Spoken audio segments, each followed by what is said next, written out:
Good evening, everybody. Thank you for being here. I am so happy to see some faces that I know and some that I don't, and I am really excited for the wonderful people that are here to the left. But I'm mostly here just to give you the house welcome from the Contemporary Art Museum. I am the Director of Learning and Engagement, Michelle December, and we have a program series called Regarding where we like to think about the exhibitions through another lens. So we have an exhibition taking over our full ground floor, Jacolby Satterwhite, Spirits Roaming on the Earth. And when we were thinking about the many layers and the many ways that Jacolby creates all of these worlds, we thought kind of that concept of world building and really through one's body and through one's sense of presence in the world, you get to create what that world is. And there are some people in this room that know that far better than me, and so I just want to start also by saying thank you to all the artists and creators that are in the room, because I see some of you, and it's because of what you do that makes this place possible, that makes tonight really possible. So thank you to you. I also want to say thank you to my partner, who has been with me now twice, Tila Nguste from the Center for Race, Equity, Ethnicity, nope, I'm sorry, I always get it wrong. Center for the Study of Race, Ethnicity, and Equity at Washington University. We're also very grateful for the Department of African and African American Studies at WashU, who are sponsoring tonight. Tila and I have come together twice now to work on programs, and so I'm gonna ask Tila in just a moment to come up and also provide an introduction for tonight. But just to give you a sense of where we're headed tonight, we really hope that tonight feels conversational, that it feels like a space that we also can build something together.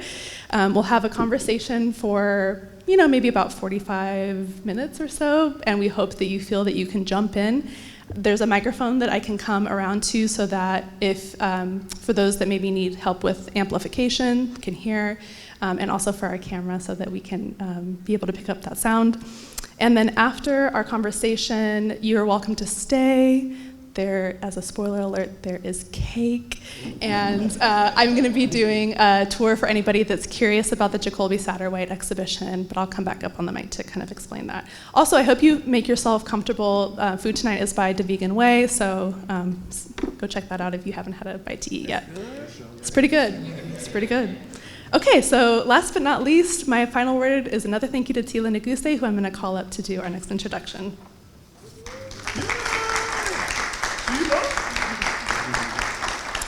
Hi, everyone. Ooh, is that loud?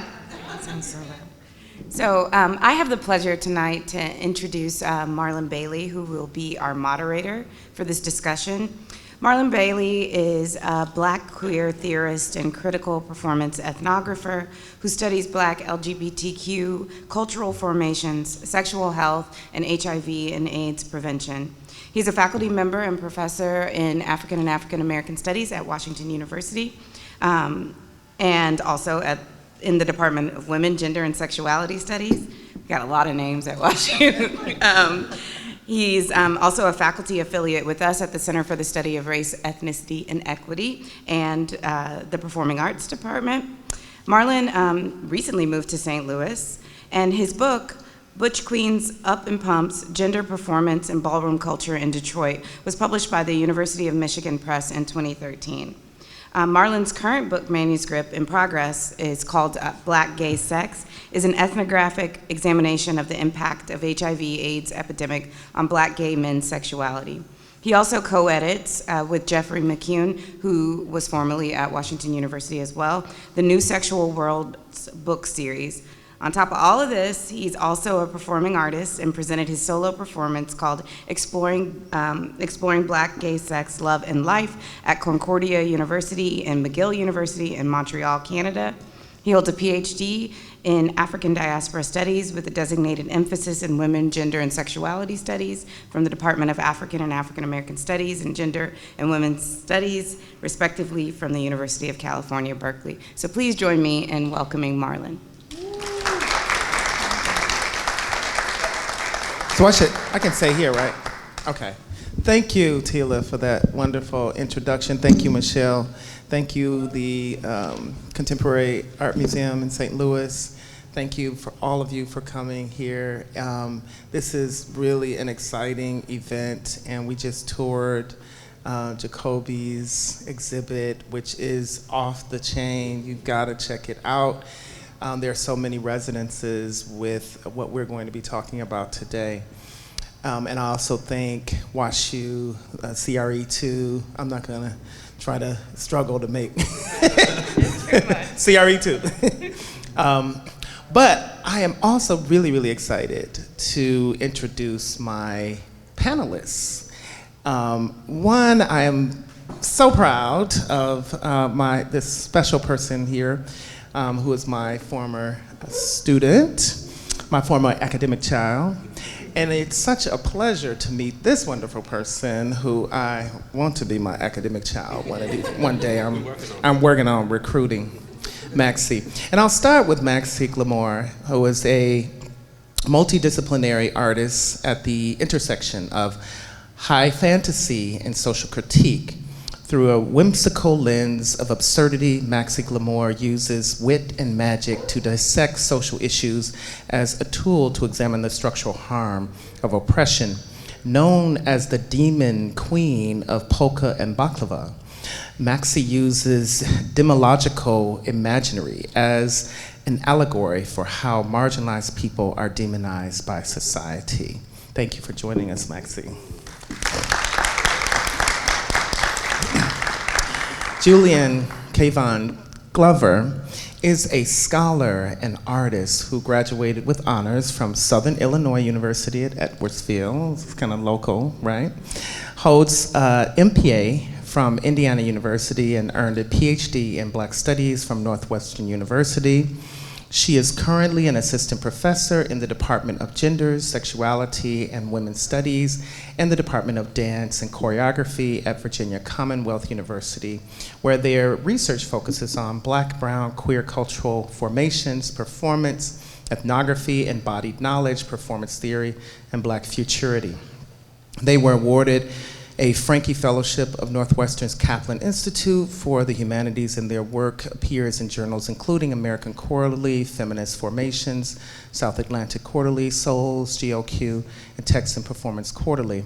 And in 2019, they were inducted into the Edward A. Bouchette Graduate Honor Society at Yale University and is a longtime member of the ballroom scene, which is the subject of our discussion today. They have also worked with the Grammy Award-winning Swedish singer Robin and appeared in the music video for the title track of her 2018 album, Honey. A classically trained cellist, which I did not know. I don't know why you didn't never tell me that.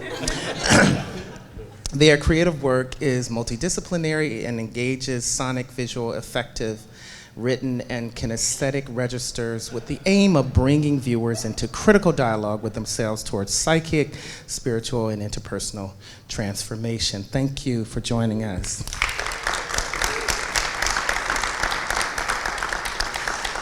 So we wanted this, as Michelle said, we wanted this to be a kind of informal conversation about ballroom culture, but not just ballroom culture, but the way in which worlds are created, the way that we can create alternative forms of living to create better, more livable lives, particularly in this moment of racial, transphobic, homophobic, misogyny terror that we are currently experiencing.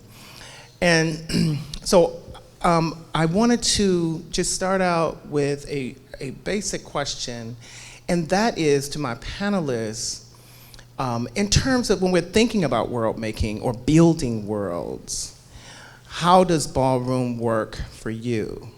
Now, before you answer that, let me give a brief little context. So I've been teaching about the ballroom community in my class at WashU, Gender and Sexuality in the African Diaspora. And we're reading this book on ballroom culture, not mine. We're reading Ricky Tucker's book that just came out not too long ago on the ballroom community. And I asked my class to consider the world that we currently live in, which is replete with anti-Black racism, anti-Black and brown racism and white supremacy, familial and systemic trauma, which is what Ricky Tucker refers to as familial and systemic trauma that is in the body, that becomes a part of the body. And then other forms of terror that I just described. And then there's the world that ballroom creates. And the world that ballroom creates is not a perfect world. It includes a combination of pain and joy, care and harm, and a whole range of other things that we hope to talk about today. And then finally, I asked them to think about, what kind of world do you want? What kind of world do you want to make? And so I hope by the end of this conversation, we can think about what kind of world do we want, and start with, what kind of world does ballroom create for you? What does ballroom mean to you? How does it work for you? So when I was 17, my mom kicked me out for dressing in drag, and she was just like, "You're not allowed to come here at my house." And quickly after, someone in the ball scene, Paris Versace Amore, took me under her wing, and she taught me the pillars of ballroom. She taught me how to walk down a runway and move hands. And ever since, it's really been a place where I find a camaraderie with Black queers, and over a different thing, even though we have different experiences, even though we come from different parts of the city, it really showcased a place where being Black, being queer, being gender nonconforming, or expressing yourself freely is where you can be validated. You might be questioned, but not in a question of not belonging, but a question of understanding, and just celebrating that we need that camaraderie, and the fact that the hegemonic structure of society is pushing us out, and so we have this place, and there is this place for us to go to that we can be celebrated for how we navigate this hegemony, for how we can have defense mechanisms, how we can find joy in the oppression. And so for me, it's encompassing of all these things and more. All right, thank you. Julian. Hi, everybody. Can you hear me? Okay. So ballroom, similar to Max, I didn't even know. I grew up Pentecostal in Bloomington, Illinois, so not too far from here. We went to church 3 or 4 times a week.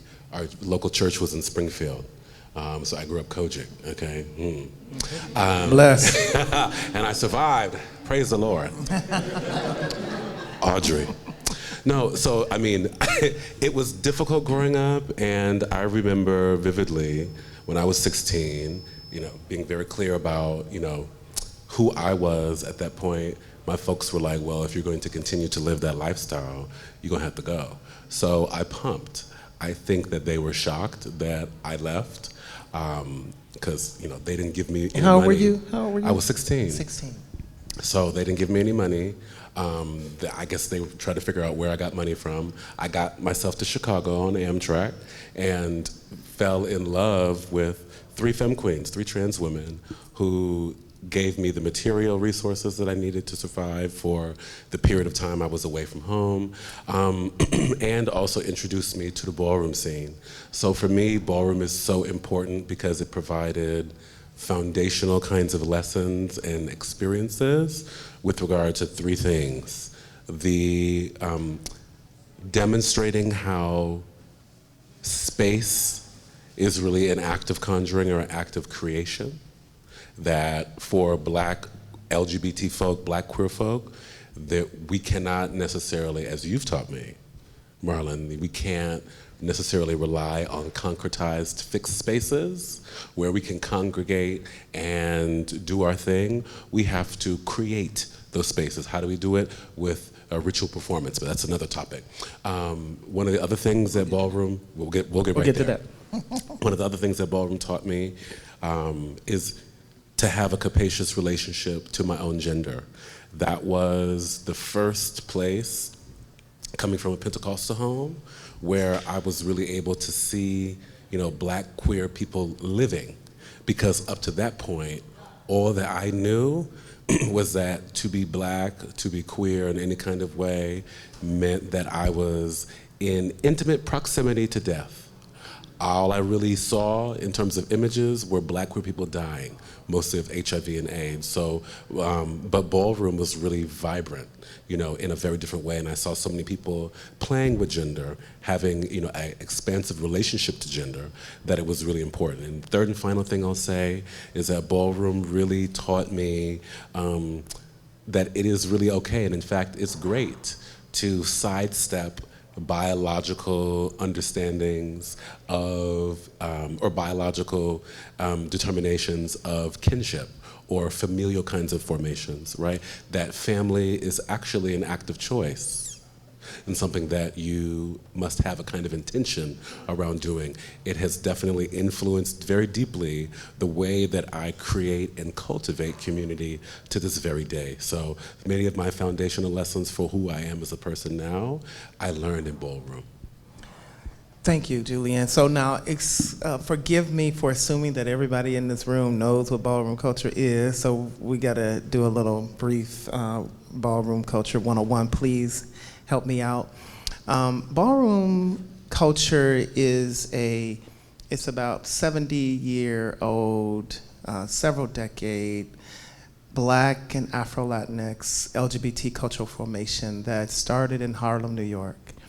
One of the first representations of ballroom culture was the film Paris is Burning, which was released in 1990. And it is a world that these ballroom members create by reconstituting what family is, and families are houses, and the emphasis is on the labor of family, the work of family, as opposed to notions of biological family and biological ties. It also has its own gender and sexual identity categories. They don't completely break from dominant gender and sexual norms, but they offer more categories from which to choose. They offer more ability and capacity to transcend the dominant man, woman, male, female, gay, straight, bi, all of that foolishness, right? So it offers more fluidity. It recognizes that gender and sexuality, gender and sexualities are very complicated, they're very contingent, they're very fluid, and they're also part of the holistic sense of what it means to be human that often gets undermined in our dominant world. But balls, what I call ball rituals, and these are events that members of the community organize. And they are the spaces through which its members affirm themselves. They create, I call it the discursive way that members of the community create their world. And so all of the family, the houses and the family and the kinship formation and the gender and sexual identities are brought to bear on these performance categories, these competitive performance categories at balls. Balls are many, many, many things. And it's hard to talk about them in words here, but there are many, many things. They also can be violently competitive, but they can also be fabulously competitive. So it's all those things at the same time. And finally, ballroom is similar to what both Maxi and Julian talked about. It becomes a refuge. It becomes a way to save your life when you are dispossessed and ostracized from community and families of origin. And it also is a way to resist and deal with and withstand social crises such as HIV/AIDS. And so that's ballroom, and it's existed for a long time. It started in New York. It became, when I was doing my research, it was throughout North America. Now it has gone global, which is both problematic and virtuous for some. Yeah, very much. Some of my research has taken me to London, to Paris, and also to Toronto. And on the whole, my work has really demonstrated, I think, what is generative about ballroom. And that is, I remember a particular ball in Toronto. The first weekend in August every year, the city of Toronto has the largest gathering of Caribbean and Afro-descendant folks in North America called Carabana. Well, you have a Black queer contingent called Blacobana that meets during the same time at a park on the other side of the city. And one of the most interesting things that I found that went on there during Blacobana was they had, several categories from ballroom. Of course, somebody who did Vogue Femme, I was very interested in what they were asking folks to do with Vogue Femme. And I was so surprised to kind of witness the music, because of course, when we think about ballroom, right, one of the first things besides the visual, or in addition to the visual, that we might think of, is the sonic register. You're at a ball when you hear a commentator, this is what I want to say. All of things like that, right? I'm thinking of clearly Kevin Jay-Z Prodigy there, right? But this ball sounded different. And what do I mean when I say that? I mean that they were inviting the folks who were competing that day to not dance to the ha. If you know ballroom, you know that is the beat that many folks are voguing to. They were not dancing to din da da.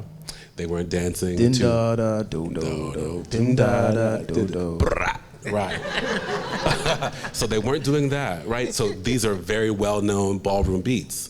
They were inviting folks to dance to soca, whoa, to dance hall, to dinnery segment.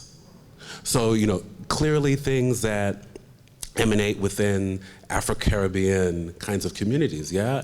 And it really transformed the space. People were able to conjure not just a different type of movement, but a different type of consciousness, a different type of Black kind of consciousness that had very little to do, I think, with the United States. And one thing about ballroom in the United States that I've long lamented is that, like the United States does in other atmospheres that is shade, we tend to really dominate, the world stage when it comes to how we think about culture formations in ways that make very little space for other, culture formations, if you will, or other members of the diaspora to really shine. And so this was one of the first times where I really got to see, a very different kind of story being told through movement. And all that they had to do was to change the music. Yeah, you change the music, you're able to tell a different story. Of course, voguing is a story told through movement. And it was just absolutely beautiful to see the range of stories that are being told. Of course, we can change that culture or that geopolitical context to Paris and see very similar things. But I'll stop there. I think y'all get where I'm going. And Maxi, so a lot of people may not know that there's a thriving ballroom scene in the St. Louis region. And you know very well about this scene. So can you talk a little bit about it? Yeah, there is a vibrant scene in the city of St. Louis that tends the ball, does a lot of amazing events here in the city of St. Louis and Shades Project. There have been a lot of people getting a lot of national, international recognition, like Vanessa, like Miko, and like Maven or Logic, and they really. The city of St. Louis is pretty Black, if you haven't noticed, and we're pretty racist too. So a lot of the ball scene in the city of St. Louis is underground. For a long time it was at the stadium. For a long time it was at community centers. And within the last 5 or 6 years, there's been a resurgence of investment in the ball scene. So you can see a ball here every year at the Contemporary Art Museum, the Black Friday Ball. Next week. In a few weeks. In a 13th? few months. 13th? Oh no, there's some ball happening here on the 13th. Okay, sorry. It's not that kind of ball. Oh. Shade. But that's the thing. I think a lot of times we associate like words like a ball to one person and a ball to another person is completely different. I think that sometimes people use balls as a way to like highlight the historical aspect of queer Black culture, and sometimes people use balls as a way to like progress that. And I think that there's this real like interesting dialectic of like those who really want to maintain the historical concept of drag and ballroom scenes, and then others who look at it and say, oh, we want to move it further. How can we really like aggravate the analysis of gender in this? Where do particular like gender identities not fit in, and how are we working within a reductive gender analysis, and how does this perpetuate particular like negative ideas about one's own body? And so I think a lot of times we have contentious conversations about that and a little bit of divide, but still at the same time there is a vibrant ball scene. You could probably see a ball every week here in the city of St. Louis if you want. So can you talk a little bit more about that? Because this was a conversation that we had a while ago. Talk a little bit more about the contestation. So there are some limits to the ballroom scene and what the ballroom scene can do and does do and needs to do and needs to do better. Can you talk a little bit about that? And it's around the contestation around gender. Yeah, I guess to be frank, within ball scene, there's a category called realness, and it's like, how do you present as a real man or a woman within like the concept of this like white supremacist hegemony? Because like if you look at like this man and woman concept, this is what man is, this is what woman is. They're structured in white supremacy. There have been countless studies that show that in indigenous communities and African communities, we have a plurality of gender. And so when we look at how sometimes we constitute like what is male, what is woman, what is real, sometimes it is within these realms, within this framework. And so as someone that, I'm a gender abolitionist, I think that gender sometimes is an oppressive force to say like, this is what is a real woman. And so with that said, there's also the fact of like, how can we navigate this white supremacist world? How can we navigate the world in which you have to appear as a woman so you don't get harassed on the bus? So how can you make sure that you look tough without like being like presented as like a robbing candidate on the train? And so it is this two worlds existing of like how within Black communities can we move forward with our like gender, and how can we also preserve like the past and honor those who love their beauty, who spent a lot of money making sure they got their fillers, making sure that their body looks right, making sure that they fit in this world. And so right now we're having the conversation not just in St. Louis, but all across the world. But what does realness look like in a post-structural gender society? What does it look like when we're trying to allot for the nuance of trans identities and people to navigate that road? How can sometimes these strict, rigid structures make it harder? And how are there negative psychological implications of a person who is competing and says that they look like a man? Or what does it mean if you are a real woman and you aren't allowed in these spaces? And a lot of times we have conversations like, well, we should have a non-binary category. But what does non-binary look like? I think there is this like false idea that non-binary is this tertiary gender as opposed to like obliterating these gender categories. And so one of the biggest conversations that very many people hate me for is trying to create spaces where we can move past this. How can we but simultaneously honor those who have received their flowers in this? And I don't have the answer. I have a lot of questions. I have my own methodology. But I think it really comes down to, how does queer theory come into Black communities? What are the struggles of oppression that are perpetuated by intellectualism? How can like Judith Butler not be applicable to people in the ballroom scene? And how can we get these theories to be there so that we can reach liberation together? And how can ballroom be a tool for that? I'm just thinking. I'm a theorist. I'm not a problem solver. And that's where we're at. Yeah, goodness. Well, that was a lot. Shit, you went there. So we're here now. Listen, we're just gonna sound off. So, yeah, let me just back up for just a second, because I think, Marlon, your book, which, by the way, everybody, is celebrating being around for 10 years. And what you all might not know is that within academia, Marlon's book is the only monograph, the only full-length book about ballroom, about the ballroom scene, right? So we're celebrating 10 years of it being around. So it's a book that really changed not just my life, but many people's lives who I know who read it, right? Because it was, again, my Nana, who recently transitioned to become an ancestor, she always said, "You can't be what you can't see." And it was really not until I was in your class, taking your classes, Marlon, where I finally saw, I knew I had some potential contributions, to make in a kind of scholarly environment. But up to being in Marlon's class, I could not see a way that was going to be, helpful for me or edifying for me, right? Because I was not finna do no program in sociology, no shade, or any of the other kind of disciplines. So thank you again, Marlon. One of the things in your book the way that you define realness, I still love, right? And if I remember correctly, you said realness is the strategic minimization or elimination of any deviation from hegemonic or heteronormative gender norms.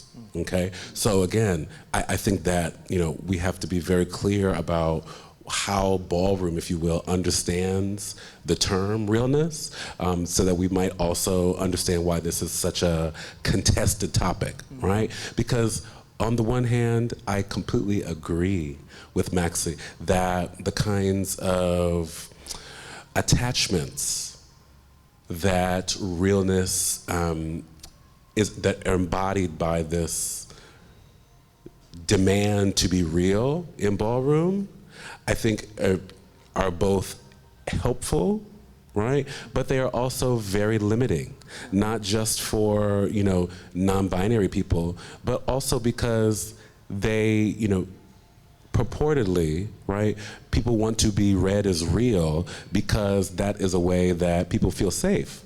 But 32 years of Black life have taught me that for Black people, safety is an illusion. No matter how well we might pass, no matter how real we might think we are, our lives are always precarious. We are always subjected to gratuitous violence, right? To general dishonor, to natal alienation, right? And I think that there's a way that ballroom can really honor, if we're thinking about theory, ballroom can really honor some of the kind of forebearers of Black theory, right? I'm specifically thinking of the work of somebody like Hortense Spillers, right? Whose seminal essay, Mama's Baby, Papa's Maybe, she theorizes Black gender, right, as being fungible, meaning discursively or materially elastic, meaning that in this world, because the Black body, before it could be a body, was called to do or expected to do all kinds of labor to perform productive labor in this world, so that we can enjoy all of the structures that the productive and reproductive labor of ungendered female flesh or Black women, right, have done here. I think if we're really great students of Spillers, we would not be so wedded to these ideas, or to these rather rigid ideas of gender that really come up within realness. And I'll give you just a very quick personal example, because this person meant, So I was in Richmond. I live in Richmond, of course. I was out and closing the club, essentially, and I was getting ready to leave, and then Rihanna's Where Have You Been came on. And anybody who knows me knows I am an admiral in the Rihanna Navy. So I had to cut the rug, okay?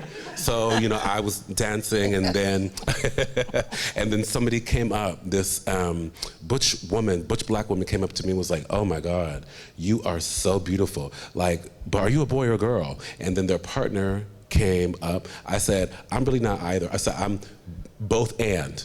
is what I said. And the partner came up, and I recognized this person. Well, they are a person who's a legend in the ballroom scene. And so we started chatting a little bit about, transition. And she told me, she looked me right in my eye and said, please, give me your phone. You have to have my number. I cannot wait until you fully transition. You are going to be so beautiful. And she meant that as a compliment, right? She meant that as a compliment, but I did not receive it that way because she assumed, right, in what her comments revealed, an assumption that my gender, as I was embodying that way or that night, was not complete. It was, I was missing the mark, right? I would definitely be chopped, if you will, if I were to walk a ball for realness, for femme queen realness. But again, she was assuming so much about my gender, right, in that way. And so at the same time as ballroom provided my first kind of example of the expansiveness of gender, here I am, many years later, coming up against what feels like the brick wall, if you will, of gender and ideas of gender that exist within ballroom. So I think that, just gives a little snapshot or a glimpse of just how contested these ideas are. And the last thing I'll say is that I do think that folks in London, especially in London, are a bit ahead of the curve with regard to, being deliberate in including non-binary people, not just in the ballroom scene. In the ballroom scene, there are entire categories: non-binary face, right? Non-binary runway. Right, so I think that they're imagining, able and more willing to openly imagine, what is possible when you are less wedded to normative or traditional ideas of realness in some really interesting ways. And that's not to say that the non-binary folks, in ballroom are treated well, because that's not the case at all. But but at least folks do have the courage, the conviction, the confidence to be able to walk that kind of category, right? Because even walking a category like that in a ballroom setting, which is again is a competition, so it can be very hostile, is a big statement to say that, of where ballroom is and also where we have yet to go. And it's interesting too, is that the ballroom space is where the category is actually discursively produced. So the competitions are how these different gender categories become codified, because it is the representation in the flyer, where they describe what the category is, and they have to describe it. And then they describe it so that you can perform it competitively. And then the judges and the commentator all also do discursive work by chanting and recognizing or bringing recognition to the performance of the category. And so there you have what I would say is a ballroom, maybe butlering epistemology of gender as being a performative that is produced by everyday people. In the case of the ballroom scene, ballroom and at the balls, that's where the category becomes a thing. And where it becomes performed, you get rewarded or chopped, right? Which creates a standard, right, about what it is. And the reason why, and both of your comments are right on point, and the reason why I wanted to point out this site of the ball as a space where these categories actually get produced is that I think the important role that ballroom plays with all its limitations is that it makes clear that gender is a contestatory thing. That it is not it should not be a taken for granted thing. It is that contestation that prevents it from being normalized. It is the contestation that prevents it from being naturalized, because it is the contestation that interrogates it, right? So both of your examples are examples of the interrogation of gender that makes it not a normative, natural, inherent thing. And ballroom demonstrates that all the time, not only in how they perform at balls, but also how they use it as a strategy of safety, of at least provisional safety, because I agree with you that being black in the world, being black and queer in particular, our lives are always precarious and never safe. So I'm going to ask one more question, and then we're going to open it up to the audience. There's, I think, one important issue that I try to communicate to my students is about what ballroom can do and does. And Maxi, you mentioned this in your first answer to the question about how ballroom works for you, is the importance of mutual recognition. Mm-hmm. That you talked about understanding and celebration, and also kind of a mutual recognition. What I mean by that is that in our outside world, many of the members of the ballroom community are not recognized. We're not recognized by the state. We're not recognized as full persons. Mm-hmm. Mm-hmm. There's a way, with all the limitations, some of the violence, some of the harm, some of the exclusion, some of the many hierarchies that exist within the ballroom community, there's a way that even the person who is not recognized at all mm-hmm. in the outside world mm-hmm. gains some sort of recognition within the ballroom community, at least as a full person. Mm-hmm. Now, how that person is treated, yeah. we can talk about that. But baseline, people need to be mutually recognized as full persons. And I just want you all to talk about that, and in terms of maybe your experience with that, and how that is so central to the ballroom community as a community formation. Goodness. Yes, I love the way, Marlon, that you framed this, because I think it really gets to why, as many qualms as I have with ballroom, you'll still catch me at a ball pretty regularly. I keep coming back, regardless of where I am in the world. I will say one last thing that ballroom, really demonstrates to me, and that is about gender. Is that gender embodied at best, it is an approximation.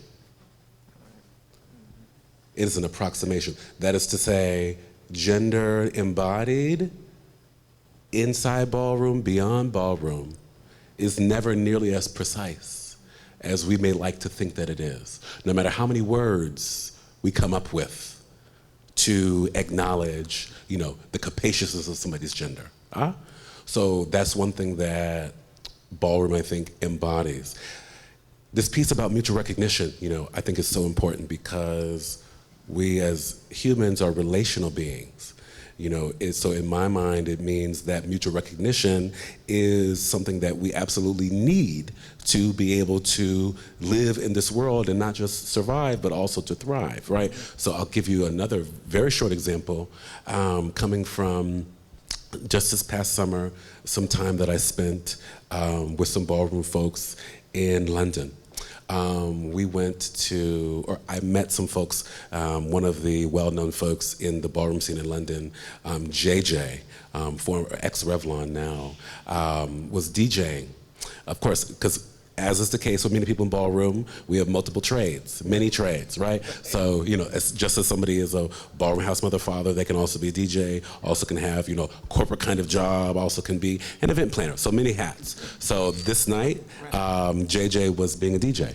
And and they were also there with some other well-known black queer DJs. I think Honey Dijon was there that night as well. And I remember vividly when I got there, I text folks to say, "Yo, I'm here," and I was there with somebody else, and they're like, "Okay, great. come on up to VIP. We're on the upper, or when you come to the stage, we're on stage left. I was like, oh, VIP, oh, shit. This is at, an exogenous kind of music festival. So I was like, oh, that sounds good. Well, I get over there and I see some of my loved ones who I just got into London this trip, so I hadn't seen them. So it's my first time seeing them and meeting a few other people. And as JJ was playing this, playing the beats, the spirit started moving, and over in our little corner up to the right front of the stage, we started voguing down, and I will never forget. I got in to play with the kittens, just to give them just a little 1-2, as we might say, anymore. So I really just gave them, not much at all, but if you know me, you would know that some of the people who I'm mostly inspired by in ballroom are folks like Alyssa La Perla, right? Alyssa La Perla Cartier, Sanaya, Alaya, folks like that. And so, I gave them a very soft and cunty vogue. And I will never forget that I saw folks chatting while I was voguing, and they came over to me and they was like, bitch, it's giving non-binary femme queen. And the reason the reason that resonated so much with me is because that category in ballroom doesn't exist. Right. So for me, they made up they combined particular ballroom categories, right, to create a whole new kind of language that got at, right, that got closer, if you will. So it's still an approximation, but it got closer to honoring, the kind of capacious and contradictory gender embodiments that I know that I have, that I do not see as weaknesses, but actually strengths and superpowers, right? They actually saw you. Yes, they saw me. So I was very much mutually recognized there. What about you, Maxi? Yeah, I think the ballroom is really just kind of about this deviation from social stratification. If you're in a space where you don't have the financial means and being able to have a trophy, being able to have that second in which you are being glorified and you get your tens, it's like, wow, I can exist in this world that wasn't meant for me, and I can have this little fantasy realm in which I can be the star, and it doesn't matter if my clothes are stolen or if I'm just wearing socks. I'm really just out here living my fullest, and I really like that non-binary femme queen. I think that's really great, and I do really love how the language within Black queer communities is really specific, and it is changing. Sometimes the ideas come with the change, and I think that be able to have those moments where we're pushing the language further and then pulling the concepts along with it is a wonderful, wonderful thing. The first time I heard Butch Queen in pumps or Butch Queen in boots, I was like, oh, that's me. But then my drag mom was like, you're not wearing boots. And you're not very butch. But I still had that illusion, and even if it didn't really fit, I got to have a place where I could be a Butch Queen in boots in my own head and live that fantasy. And if I put them on, Paris would be like, yeah, girl, you is actually what you want to be. And I think if I got a trophy or not, that's a whole other thing. But it feels great to get those 10s. It feels great to walk down and I'm not gonna walk down the runway in Paris, but walking down runway and getting my 10s and feeling wow, I could be a model. And one day in Paris, don't say no. Right. I don't think that's my life path, but I love the optimism. I love the fact how we can live in that fantasy where you can do anything you want, even if society has rigid structures in which you literally can't do whatever you want. Having spaces in which you can do whatever you want and be validated and have that community that will affirm you in the routes that you want to go to the extent of that community, and outside of that world, it's a whole nother wall. And that's what ballroom is to me, is this it's Narnia for Black queer people. Excellent. Wow. Thank you, both of you. Thank you. All right. So I'm sure that there are some burning questions out there.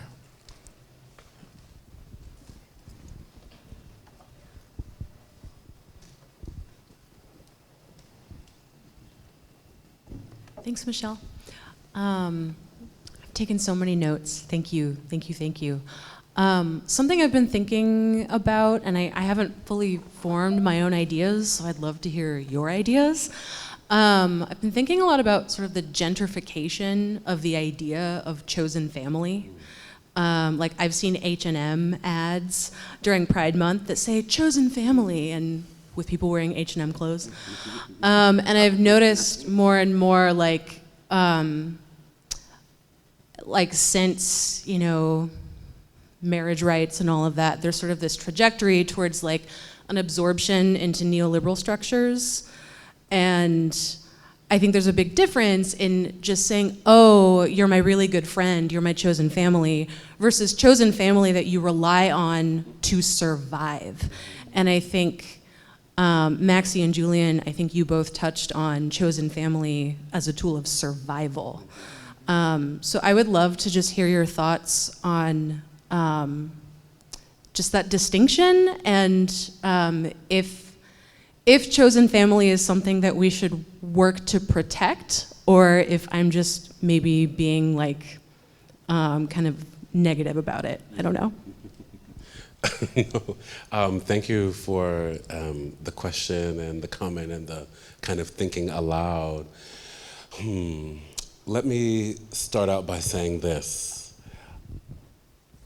Vaughn Allure, dearly departed, well-known ballroom DJ, was often asked, because there's this thing about ballroom in terms of representation. Ballroom has been represented in a number of different ways within popular media. People who know me well know that there are some that I, abhor, okay, and some that I will very gladly, eagerly, direct people to, right? So, for example, I think RuPaul's Drag Race, really continues to bastardize ballroom on a whole, use, misuse, and abuse for very clear kinds of capitalist gain. Whereas you have something like Pose, which was doing a different kind of work. Again, I'm thinking about representation here because I'm making the connection. I think, through these kind of representations, like with Pose, or there's another fantastic documentary, if you haven't seen it, I highly recommend it, called Kiki by Sara Giordano and the legend, the icon now, Twiggy Poochie Garçon. So by somebody who's in ballroom, who's well known in ballroom. It's a fantastic documentary. So there are some representations that I think do right by the community. But of course, as is the case with representation, it opens up the community to be consumed by those who have ulterior motives, right? And in a capitalist world, by ulterior motive, I mean to get this, right? And again, so because what it does is that it cheapens, or the word I use is bastardize, the kind of, the effect, if you will, or the importance, the significance of something like chosen family. But I must concur with what the dearly departed Vaughn Allure said when he was asked so often about whether he was worried about the ballroom scene becoming mainstream or becoming corrupted by flirting with mass representation. And his answer was very simple. He said he doesn't worry about that because by the time the mainstream gets a hold of an aspect of ballroom, ballroom has already long passed that.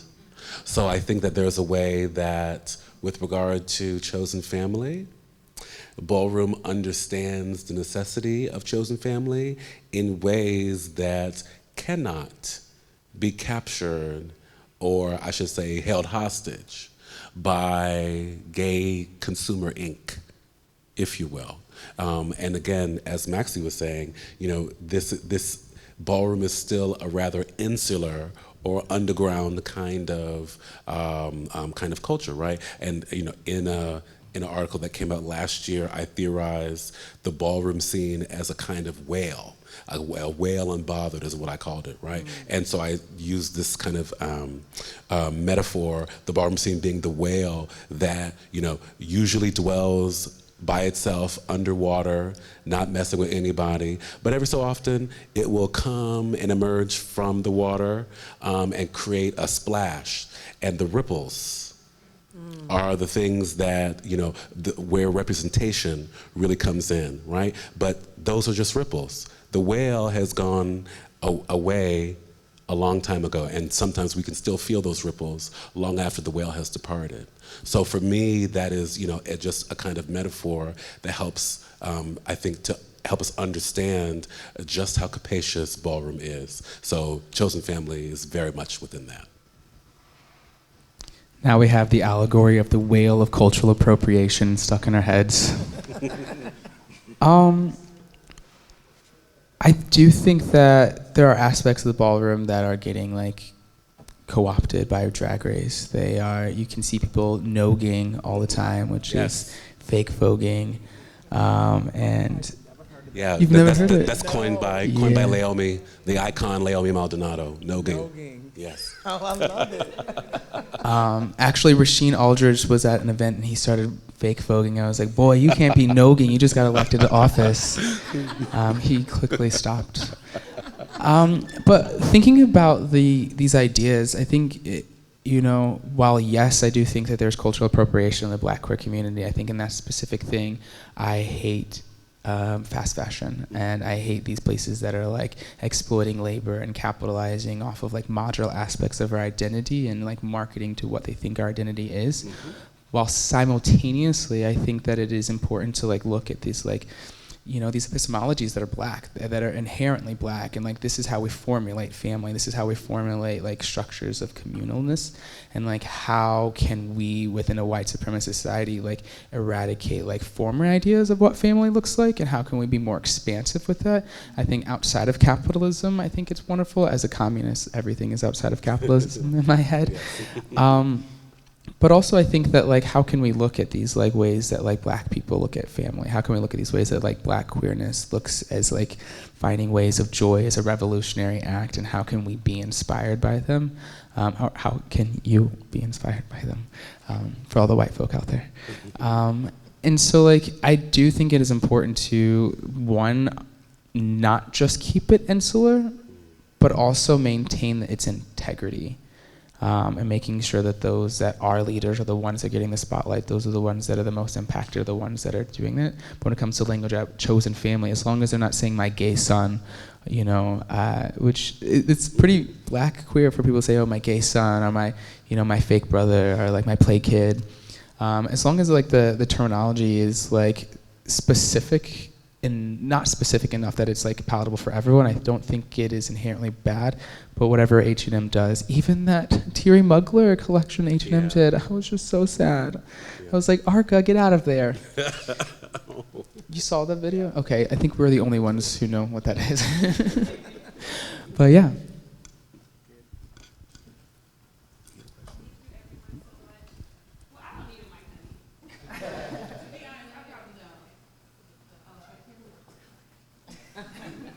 Is it working? Yes. Okay, there we go. Thank you guys so much for this insightful and healing conversation. We appreciate it. You guys really did cover a lot of my questions. And my name is Cache Clater, WashU, PhD, Romance Languages and Literatures. PhD candidate. Hold on, I already claimed it, my bad. I'm so close I can feel it. I know that's right. But especially in a lot of Black feminist thought and theory, there are conversations surrounding gatekeeping, which you guys are hinting to, but also the limitations of gatekeeping or quality control, right? So especially in the ballroom when there are varying perspectives, not everyone is in the same consensus of what a term means or how to represent it or show up. So what is there gatekeeping? I assume yes. What does that look like? Who gets to contribute to the conversation and the naming of categories in ballroom, especially as you mentioned with it going mainstream with RuPaul, as well as Pose and different things like that. If we see non-binary femme queen, how does that trickle down or trickle up, since it is an underground scene for the most part for the rest of the world? What does that look like? Goodness. Oh, so I really appreciate the question because I think gatekeeping is important. I really do. I see Laomi coming out very clearly in naming this term nogging as a form of gatekeeping, right? And that's, I think that's important. She is also able to do that because of who she is in ballroom, right? So to answer very directly that kind of question, often it is the folks who within ballroom are understood to be legends, icons, and pioneers who have earned the kind of credibility that I think is really influential, both inside and beyond the ballroom scene, right? So I'm thinking about somebody like Jack Gorgeous Gucci, in particular, right? As being somebody who has long been, a carrier of the torch, if you will, long been a commentator in and beyond ballroom, as somebody who often has the power to decide categories. But this also presents a problem because, and I think this gets to what, a portion of what you were saying earlier, Maxi, and it is, in my experience, it is often, not always, but it is often the case that the people with the most credibility tend to be resistant to, augmenting, to shifting, to changing, to expanding particular ideas that are well known within ballroom, right? The primary example being realness. I cannot tell you how many times I've seen a legend or an icon tell somebody, no, child, you are walking the wrong category. You need to be over here, right? Because they themselves, idiosyncratically, right, have evaluated this person's gender and have decided that they are in the wrong category. I also, to say, because that's not the only way that gatekeeping manifests. There's another way, and this is one of the reasons why, I'm still 007, meaning I still am without a house. It's because too many people have tried to push me, just in ballroom in general. Too many folks have tried to push me into being a femme queen, right? Into in their minds, fully transitioning, going through a medicalized transition to align myself neatly within the confines. Notice what I said, the confines or the cage, the identity kind of cage of gender, of in this particular case, femininity, And to me, my understanding of Black life commands or demands that I have a kind of boundless practice, right? A kind of freedom practice that, where I can acknowledge particular limitations and also choose not to be limited by them. And so there's a way that is a kind of habit of mind where I'm able to accept, that safety is an illusion on the one hand, and to also accept that a part of this freedom practice means that I must practice refusal through embodying multiple forms at the same time, a kind of transmutation or a kind of shape-shifting, where I am intentionally muddying particular kind of categories, right? Which for me are cages. We call them categories, but they're cages. Mm-hmm.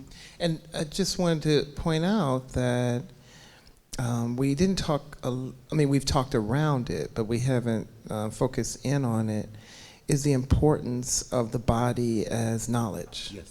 And so these categories become codified by the body. Mm-hmm. And embodied knowledge and bodily performance, right? It's interesting, Julian, that you're talking about the rejection of categorization, that the ballroom community, on the one hand, also rejects categorization, but on the other is overly invested in categorization, right? So this is this paradox where the mess and the magic, right? The mess and the magic, right? And that's that's part of the gatekeeping, which is also part of the policing.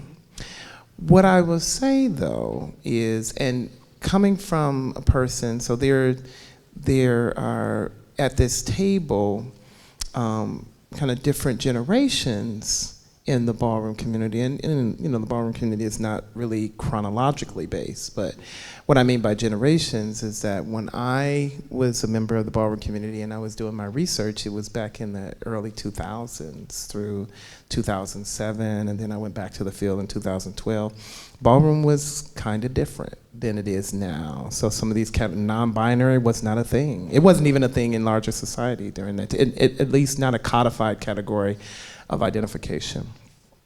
So I say that to say that what has happened though, and if we look at ballroom from then and now and its future, is that these struggles and contestations and these fights around categorization will continue to happen, but they produce new categories, which produce new possibilities, right? So the non-binary femme queen is going to be a category that Julian will have embodied and made possible through Julian's rejection of this binary or this demarcation between femme queen and non-binary, right? To better approximate. So I'm saying all this to say is that gender and sexuality, what ballroom does do is it reveals that it's not only contestatory, it needs to be interrogated, but it's always a process. It's never an accomplished fact. It's always unfinished, right? And ballroom is a space that makes remarkable that unfinishedness around gender and sexuality. Both of you said a lot. I really am thinking a lot about like linguistic dissonance, like intercultural and intergenerational linguistic dissonance, and how like the association with terms doesn't transcend like these cultural parameters. Like my idea of what trans is different than like my trans elders. And so like when we're looking in these communities, in these categories, where is this dissonance happening, and how can we, I love Habermas and communicative rationale, but that's whole other thing. German philosophers, yay.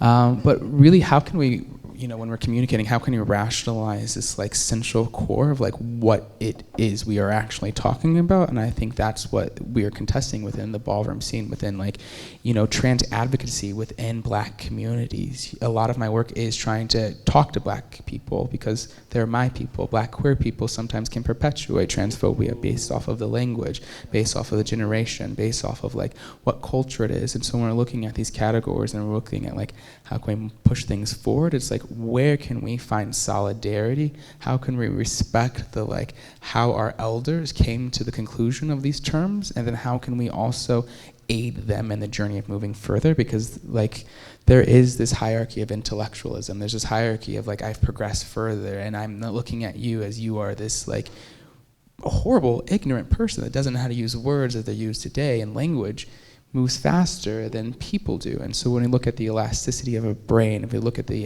ability to like acquire knowledge, it changes as we get older, especially when we're in insular communities. So when we're talking to people within these communities about how can we be more proactive at like expanding our concept of gender, I think it's important to have these conversations. What does it mean to be trans? What does it mean to be real? And I think I'm rambling, but you get the point. Absolutely not. There was a question up here. Okay.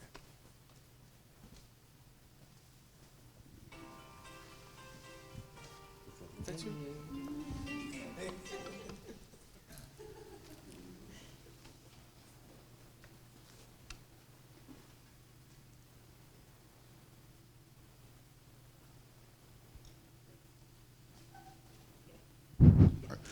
All right. Good evening. Thank you all again for this panel discussion. It's very enlightening, and it's kind of turned on a light bulb in my mind a little bit. I did want to ask the question and get your opinion on the contentious relationship between the queer community and cisgendered Black women. I think that in many ways there is a very loving relationship on the other side of the coin. As Julian mentioned earlier, there can be a little bit of a divide. Even though I'm not a member of the Hive, I think unintentionally Beyonce served as a bridge between the cisgendered Black women community and the queer community. And I just wanted to get your thoughts on that. I think a lot of white men idolize Black women because they represent the freedom that they wish they could have. That's pretty much one big thing that I think about. That I think that a lot of times there are factions. You know, I think about there's also homophobia within the Black community, and a lot of white men, the way that they think that their gayness is replication of Black queer people, which is a replication of the Black femme. So I think a lot of times you see white men that are gay using Black femme terminology to represent their coolness, to represent their edginess, to represent their relativeness within conversations. And so I think that Beyonce could do a lot more, but that's a whole nother conversation.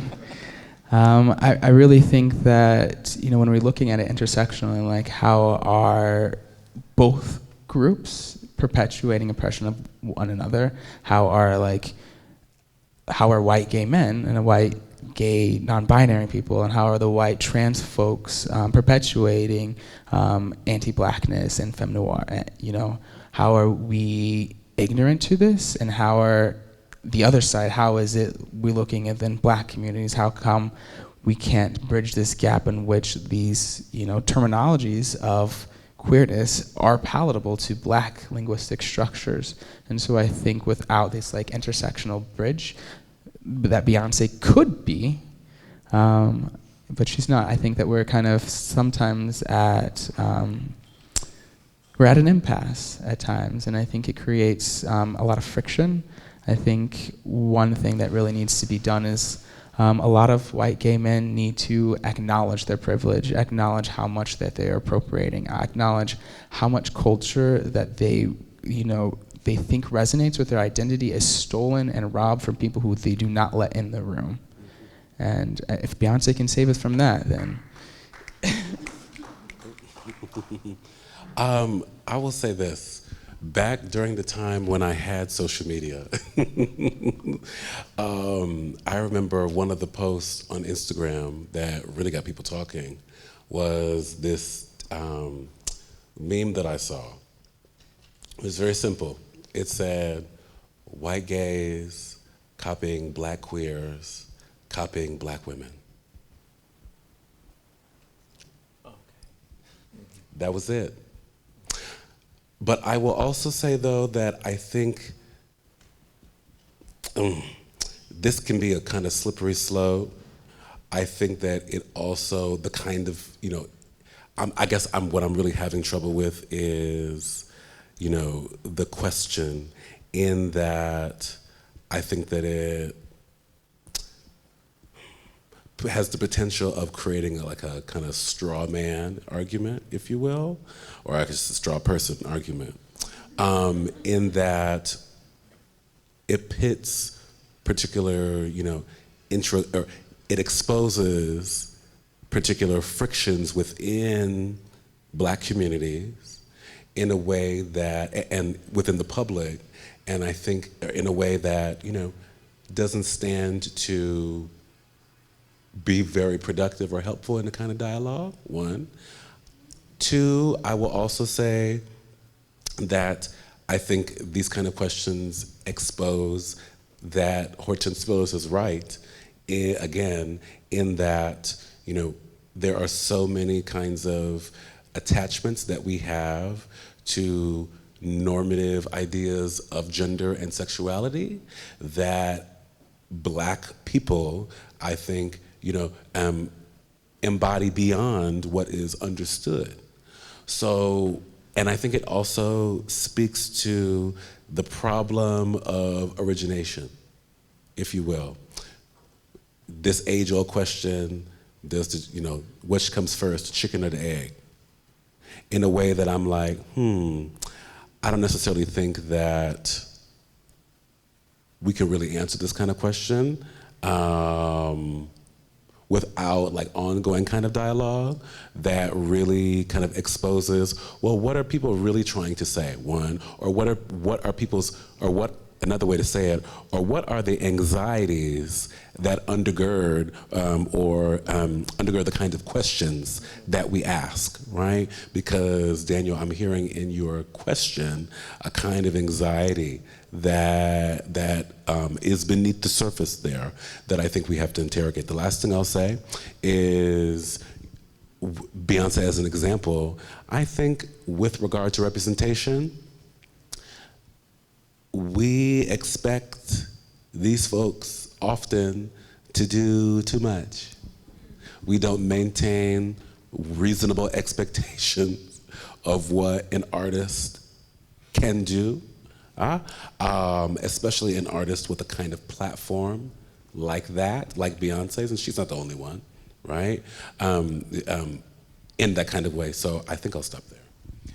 So Daniel, your question, when you say queers and cisgender Black women, are you talking about Black queers or white queers, or who are you talking about? Because that would be important for me to address. So I was specifically referring to Black queer. Oh, Black queers, the Black okay. queer community. Okay. And I also wanted to add that specifically when I'm talking about Beyonce, I'm talking about the Renaissance album and her tribute to her Uncle Johnny, who was a queer, gay Black male who passed of AIDS. Mm-hmm. So I just wanted to add that into the conversation. Yeah, so, and I agree with what both Maxi and Julian have said. I'll only add that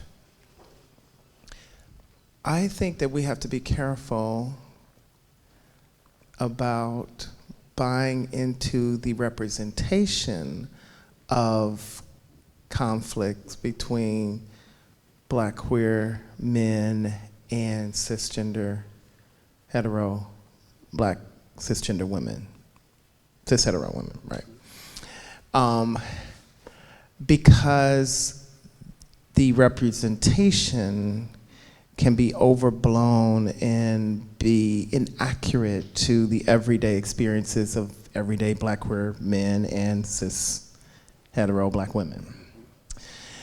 Now, I'm not saying that there aren't tensions. I'm not saying that there isn't homophobia within Black communities. I totally agree with what Maxi just said. But I think that sometimes it is marketable, it is profitable to represent these tensions and have that representation stand in for every and stand in for all. So I just think that we need to be careful not to buy too much into the representation. For example, as an ethnographer, you know, I talk to everyday Black queer people, and the representation is not always the experience of the everyday Black queer people that I talk to, right? And my knowledge of Black LGBTQ communities, which have for a long time included not only Black lesbian women as a part of the community, but also Black cis hetero women as not just allies, but co-conspirators. I'm not saying that that is always the case. I'm just saying that we have to be careful not to buy into the dominant representation of that being not the case, when in actuality there are more examples of that in everyday life than how it gets represented. One more thing on that. I think a lot of times now that queerness is in like the mainstream like focal point, there's a lot of musicians and artists who want to use queerness to market to queer audiences. And so when I'm expecting more out of them is when you're having drag queens in a music video, when everything is marketed towards gay people, when there are situations when we are like losing all of our rights, maybe you should say something. Maybe we should look to you as someone that is going to be a champion, not just someone that employs us so that you look good. Absolutely. And there are just so many examples of folks who, their proximity to queer communities is much more about them than it is, being, in or amongst like queer community, right? One of the people I'm gonna say it. One of the people I'm just like, what the fuck are you doing? Harry Styles. Gag. It is so clear that he wants to be palatable to sell, this awful album and music. Like, go do something else, please. So do you want to just have the questions on the mic and then we can continue over? Just let some of the staff go. Oh, yeah, I'm sorry. So can we take the last two questions? So how about, because we're about 30, almost 40 minutes over our time. Oh, shit. Because this is such a good conversation. But I saw that there were at least two questions. Could I suggest that maybe we take them on the mic and then the conversation, we'll let our camera, Brian, go, and we'll let some of our staff get to go. But you all can still hang here. I'm still here. But I think I saw two questions. Is that right? Just to be able to have the questions on the mic, we can hang back. If anybody wants to see the show, there's still 10 minutes to do so. Anybody else that wanted last mic minute? Okay, so one and then two. So I'll be quick, or I'll try. Okay, so thanks again just for your time and sharing all the knowledge and information you all have. So my name is Philip David Irving. I'm here at Merlin Bell. We're local filmmakers in the area. We are working on a feature-length film right now called Love Thy Neighbor, about an awkward college musician who is scheming to conceal his sexuality while his pastoral father struggles to save their dying church. And so, Julian, I believe you said you grew up Pentecostal, Baptist. I'm right there with you, okay? So, one of the things that I heard got brought up was this idea of having these conversations in a very intellectual space and format. And a couple weeks ago, Berlin and we were sort of going around St. Louis looking for locations, and we were straight up in the hood. And we had went to this bar, and the bar owner had he asked me to go up and speak. He was like, look, man, rep your shit, come up. And I was like, oh, okay. And so one of the challenges that it was for me was sort of going up there talking about sort of these complex issues, but in a way that would reach everyday people. And my question for you all is sort of, as much as I love, these spaces and environments where I think we all come here, we're all, for the most part, think like-mindedly about these issues. What are strategies that you guys have been thinking of in terms of like, how do we reach the everyday community with these very complex issues in a way that isn't too over-intellectualized or doesn't come off as elitist? And then the second question. Okay, good evening. My name is Dr. Ariel Williams, recently named Dr. Gucci. So I work at Washington University in St. Louis as well, in the Center for Diversity and Inclusion, and we actually partnered with the Shades Project to host a Black Queer Ball at WashU in our biggest venue on campus for foot traffic, and it was a packed house. So I'm still reeling off of this event, but I realized after the fact, before our divisional student affairs meeting, that I was asked to bring some footage up on the screen and talk about it for like 2 seconds, but it felt more spectator, and that they weren't able to engage or understand what the content was or the life behind it, right? And so my question is, what are some other educational ways that we can bring that into the academic space to really help folks understand, not just ballroom, but Black queer experiences? Because I have recognized that my Black queer students do not have a platform, they don't have a space, they're barely just getting a student organization off the ground, but our white queer students, very visible, very seen, have support, resources, et cetera. And so just wondering what else can we do to support the students? Can we answer?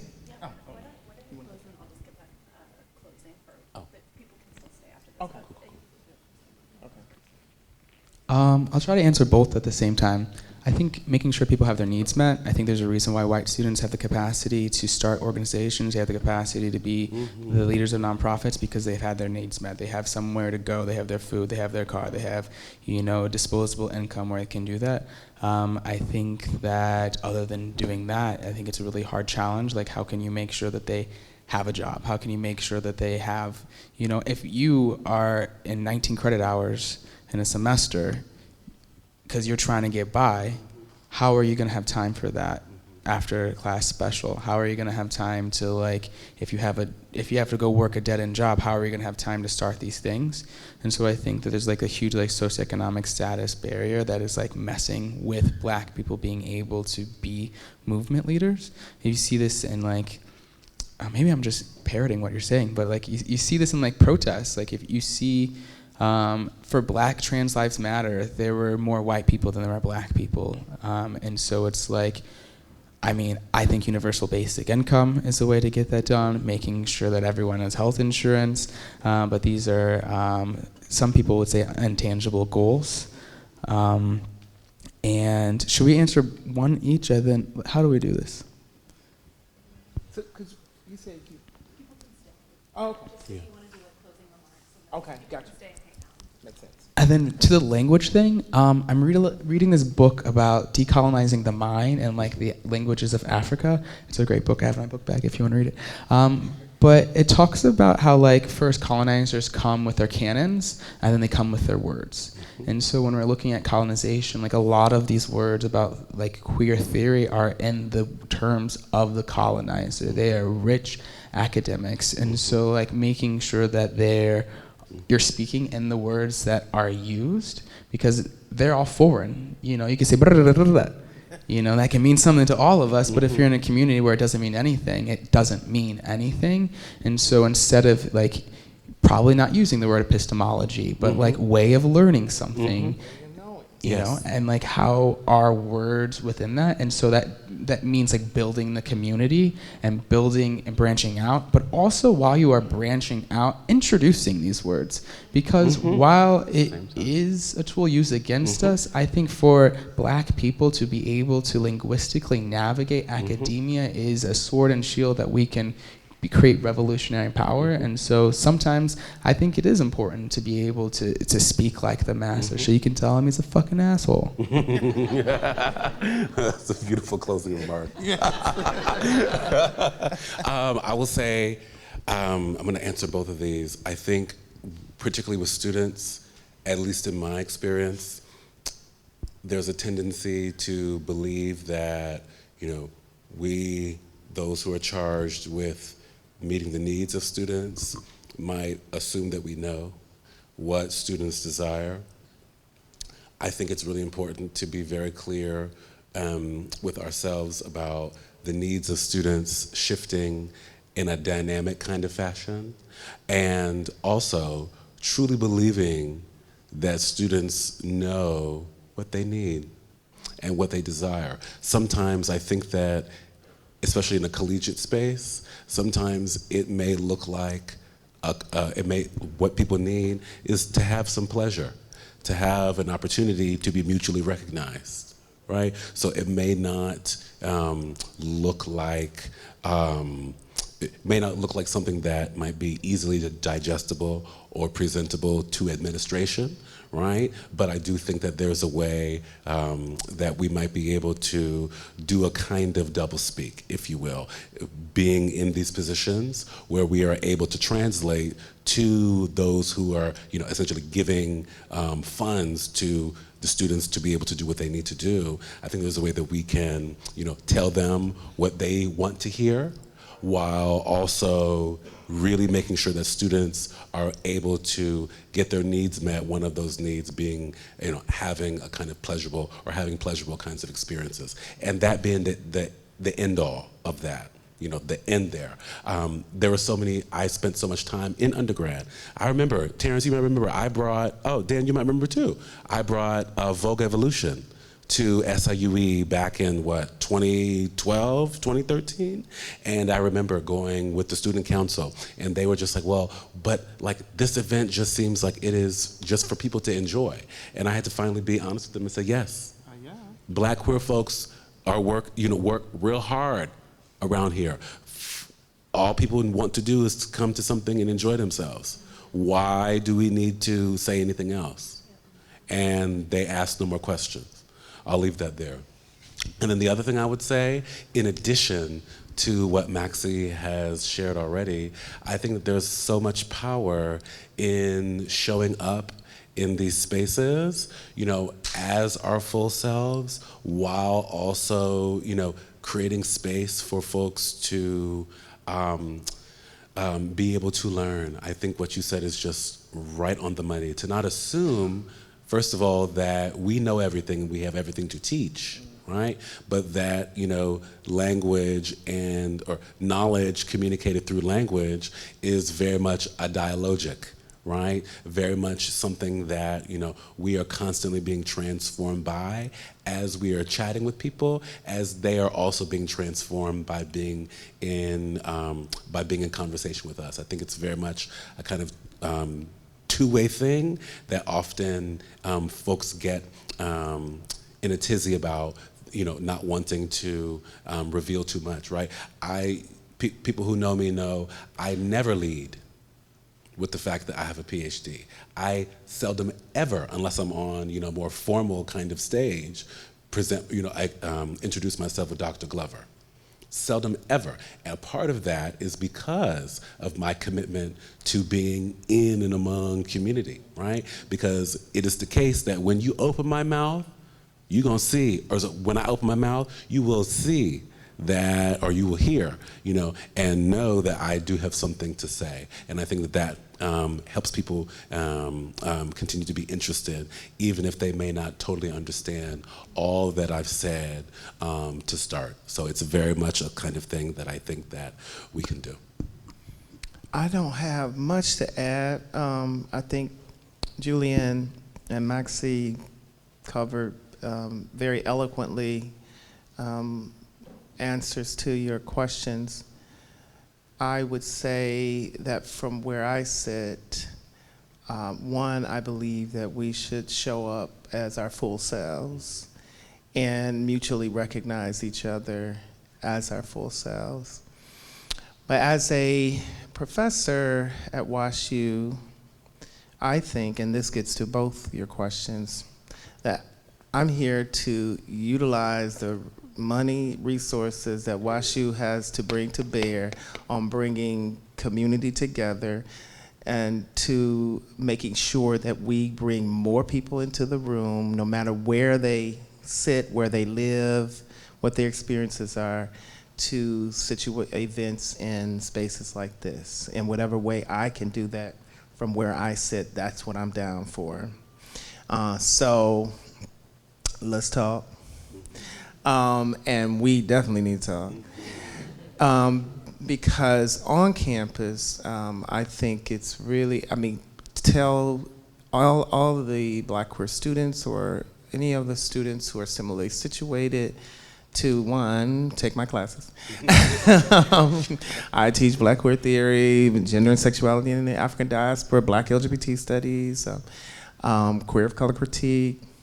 So I do all that, but also I'm here to help them and help create the conditions so that they can not only be successful, but they can also live in their truth as they see it and be full people and have an experience at WashU that that they are proud of, that they are happy with, that made them, help them be the kind of people that they want to be. And we have resources. We have Tila at CRE2. We have this collaboration between the museum with Michelle and Tila. Let's make this happen over and over again, because WashU got the money.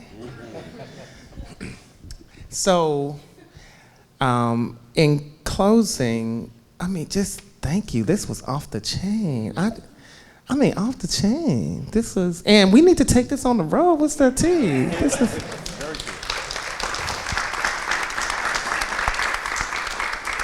But thank you for your brilliant questions. Thank you for engaging with us, and thank you for caring about learning about this community and how we can work with and through this community to make conditions better for all of us. And I'll turn it over to you, Michelle. Thank you.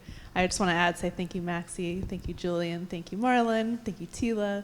Thank you, everybody, for being here. Again, I always want to say a big thank you to all the artists and the creators in the room, because you're the ones that make all of this possible and beyond. We're going to close the kind of formal part of our program, but you all are welcome to stay as long as you'd like, and continue in conversation as long as our guests will allow it, so they need to go on. The galleries will stay open for probably another 15 minutes, so if you want to do a quick run through, but you're still welcome to stay in this space, because as I mentioned, there is cake. And there's cake because someone who couldn't be here today but has shaped me a lot, Miko Lieber, who's a commentator in the ball scene, up-and-coming icon, someone I met through Maxi. It's his birthday, so we're going to celebrate vicariously, and the cake is really mostly celebrating something that Julian said, the mess and the magic of all of this. So thank you so much for being here. Have a good night.